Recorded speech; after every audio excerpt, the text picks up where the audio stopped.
Good afternoon. Hi, it's Deanna, and I am here with my guide dog, Kendall. She's probably taking a nap because we've been working a lot this morning. But we have been a guide dog team for about 6.5 years. And so I love to share about guide dog teams and how we navigate our world around us.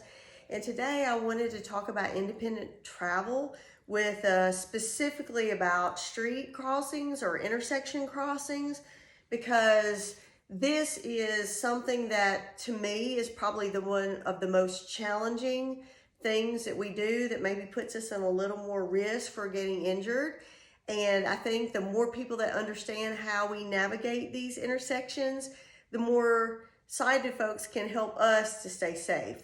So first of all, I just wanted to address the fact that there is a pretty common myth out there that guide dogs actually read the traffic lights for us, and they tell us, when I say us, I'm talking about their blind partners, that if the light is red or green and whether it's safe to cross.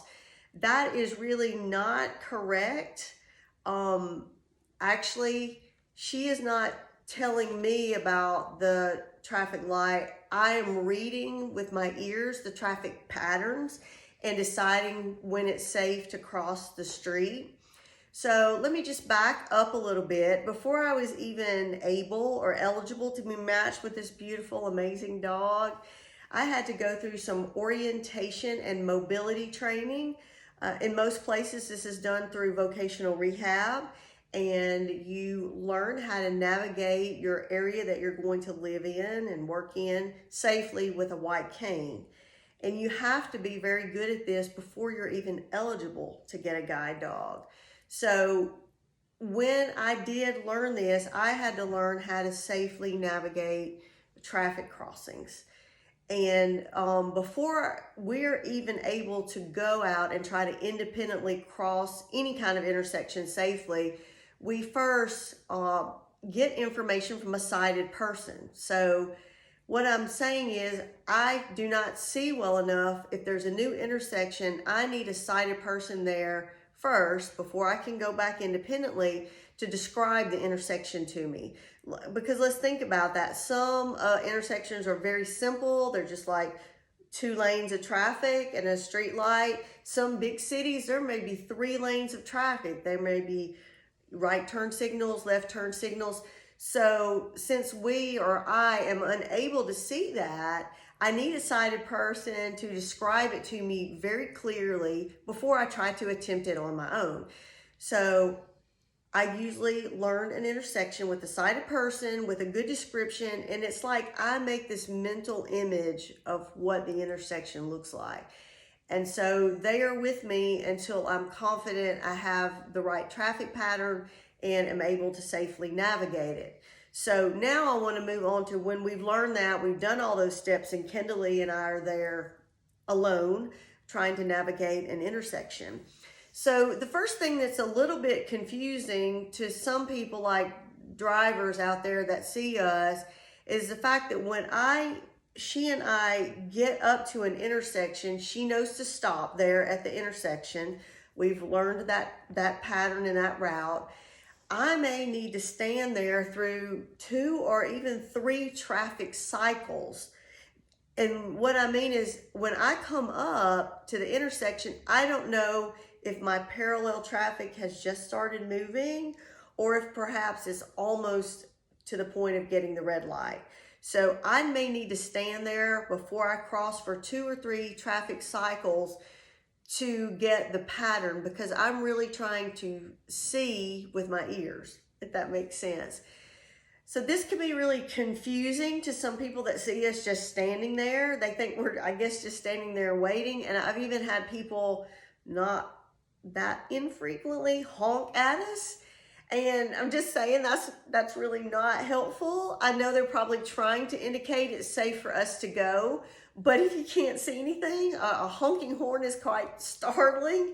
And I'm just going to be honest. I've been with her, like I said, for 6.5 years. I'm not going to cross the street till I feel like it's safe for both of us to cross the street. So first of all, honking is not helpful. I've even had people yell out the window. I've had people with me say that somebody's waving us across, but I can't see them. So if you happen to see a person with a white cane, you can tell they're a little tentative. They're standing at an intersection with a white cane or with their guide dog. The best thing to do is just, like, honestly, nothing. Just let them, if you're in the car, don't try to give them any help, because probably they're like me. I'm very focused. I'm really trying to listen to the traffic pattern. She even is pretty focused at that time, because she seems to know that this is point she really has to focus in on her best work. And so just kind of give us that moment to gather ourselves and get ready to cross the street safely. Now, one thing she will do is, if for some reason we step out to cross the street and she detects, for instance, say if we step out and someone is turning right into us, this has happened a couple of times for me, she will pull me backwards. So as I'm holding her harness handle, she will actually start to back up. And I'm telling you, when my guide dog backs up, I'm backing up too, because I believe her. So the guide dogs will actually do this, or if I ask her to go forward and she was aware that something like that was happening, sometimes she just won't move forward. So they do have very important jobs during these traffic crossings, but they're not actually reading the traffic light, if that makes sense. So when we're there, when we're getting ready to cross a street, what I'm listening for is movement of my parallel traffic. In other words, if I'm coming across like this, say we're going this way, I want the parallel traffic here to be moving this way. And also, I want the traffic in front of us, the perpendicular traffic, to be stopped, because obviously if I walked into perpendicular traffic, I know we're back to math, but that would be a really bad thing. So what I'm listening for at this cycle is to get the pattern of my perpendicular traffic stopping and my parallel traffic starting to move. So as we conclude, I just want to tell everybody thank you so much for listening to this, because I know most people out there really want to understand what they can do to keep us safe. And in conclusion, I'm just going to add on a little video after I quit talking to a very simple intersection where you'll see Kendall Lee actually cross the intersection. It's a little different in the fact that the intersection is slightly angled, and so she holds a pretty straight line. So instead of coming up to the little truncated dome where there's a gentle slope, she actually hits right across, almost straight across on a curb. And what you'll see her do, she stops at the curb, she puts her two little front feet on the curb, and just she as an individual kind of even tends to turn into me slightly. And that's just her way of saying, Mom, we're at the curb, you need to stop, there's a change of elevation.